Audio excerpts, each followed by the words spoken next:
మిగులు జలాల గురించి 85వ సంవత్సరంలో జీవో ఇష్యూ చేసింది నటరాజన్ సెక్రటరీ గారు ఇష్యూ చేసినారు. రాజారావు కమిటీని అని వేసింది కూడా తెలుగుదేశం పార్టీ హయాంలోనే. ఈ రాజారావు కమిటీకి ఇచ్చిన టర్మ్స్ ఆఫ్ రెఫరెన్స్ ఏమిచ్చారంటే 25/8/1983 సంవత్సరంలో జీవో నెంబర్ 360 ఇచ్చారు. ఈ 360లో to make recommendations for utilization of surplus waters of Krishna river till 2000 AD as permitted by the Krishna water dispute tribunal అని వాళ్ళు ఇచ్చింది తెలుగుదేశం ప్రభుత్వంలోనే.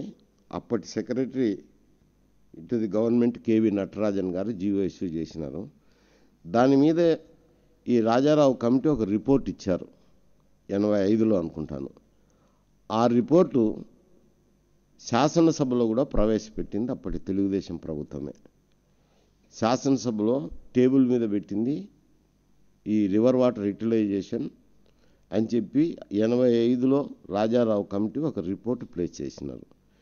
శాసనసభ టేబుల్ మీద పెట్టినారు అంటే శాసనసభ రికార్డులు అయినాక అవి పబ్లిక్ రికార్డులు, అవి అన్ని చోట్లకు పోతాయి, ఎక్కడికైనా పోతాయి. మీడియాకు దొరుకుతుంది, శాసనసభ్యులకు ఉంటుంది, ప్రభుత్వ కార్యాలయాలు దొరుకుతుంది, దేశం అందరికీ తెలిసిపోతుంది. ఈ యొక్క రిపోర్టు సబ్మిట్ చేసినాకనే ఆంధ్రప్రదేశ్ ప్రభుత్వం నియమించిన కమిటీనే 200 TMCలు సర్ప్లస్ వాటర్ ఉన్నాయి, మిగులు నీళ్ళు ఉన్నాయని చెప్పి కర్ణాటక, మహారాష్ట్ర వాదన లేవనెత్తింది. అంటే తెలుగుదేశం ప్రభుత్వం కాదా అని నేను అడుగుతున్నా.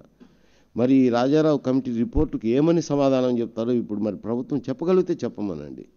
మీరు రిపోర్టు ప్రభుత్వమే ఒక కమిటీని నియమించి ఆ కమిటీనే ఒక రిపోర్ట్ ఇచ్చి ఆ రిపోర్టు శాసనసభలో ప్రవేశపెట్టి ప్రపంచానికంతా తెలియజేసి మిగులు జలాలు ఉన్నాయి కృష్ణా నదిలో అని ఎవరి మీద నీలాప నిందలు వేయడం ఎందుకు? మీ చేతకానితనానికి. మేము ఆ రోజుల్లో చెప్పింది ఏమిటి? ఇంటర్నల్గా అడ్జస్ట్మెంట్ చేసుకొని రాయలసీమ ప్రాజెక్టులు తీసుకోమన్నాం. కానీ అట్లేదు మిగులు జలాలు ఉన్నాయి, మిగులు జలాల మీదనే ప్రాజెక్టులు కడతామన్నారు. సరే కట్టినారు, కొంతవరకు అయినటి స్టాప్ చేయడం ఎందుకు? అందరూ కట్టారనుకోండి. తర్వాత వచ్చిన కాంగ్రెస్ ప్రభుత్వం కానీ తర్వాత రాజశేఖర రెడ్డి గారు వచ్చినా కానీ అయ్యే కంటిన్యూ చేసినారు. దాంట్లో పేర్లు కూడా మార్చలేదు. చేసి ఇప్పుడు ఏమైనాయండి? ఒక్క మాట సమాధానం చెప్పగలుగుతారా? హంద్రీనీవా ఏమైంది? గాలేరు నగర్ ఏమైంది? బ్రజేష్ కుమార్ ట్రిబ్యునల్ తీర్పు వచ్చిన తర్వాత తుది తీర్పు అనుకోనండి, కోర్టులో వివాదం ఉంది కాబట్టి జీవో ఇష్యూ చేయలేదు.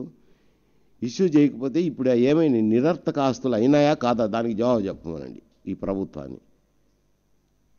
కేవలం జవాబులు చెప్పకుండా ఊరికి మాట్లాడితే సరిపోతుంది అనుకోవద్దు. ఎందుకంటే రికార్డులు స్ట్రైట్ చేయాలని నేను ఈ విషయాలు చెప్తున్నాను.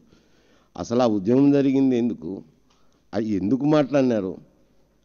వాటి గురించి ఏమిటి? సర్ప్లస్ వాటర్ అంటే ఈ విషయాలన్నీ ఏవీ తెలియకుండా ప్రభుత్వాన్ని పాలించి ప్రాజెక్టులను భ్రష్టు పట్టించి ఈ దినం మాట్లాడడంలో అర్థం లేదు, పర్థం లేదు.